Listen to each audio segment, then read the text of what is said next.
শীতের সকালে কুয়াশার মাঝে আমরা হাঁটতে আসলাম। আসলে চারদিকে শুধু কুয়াশা, দেখতে খুব ভালোই লাগে, মন শান্ত হয়ে যায় এমন পরিবেশ। এই তো গ্রামের সড়কের মাঝ দিয়ে আমরা হাঁটতেছি, চারদিকে শুধু কুয়াশা আর কুয়াশা। এই তো সূর্যের টুকি মারছে, তবু কুয়াশা। আর কি বকবক করা।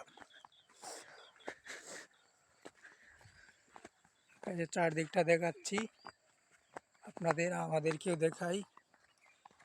এই যে আমাদেরকে দেখেন, এই যে নীরব আলী খান, উনি আসলে একটু জ্ঞানী মানুষ। উনি সকালে ঘুমতে উঠতেই বলে আরে হাঁটতে যাই, হাঁটলে খুব ভালো লাগে, তাই হাঁটতে আসলাম। ধন্যবাদ, সবাই ভালো থাকবেন।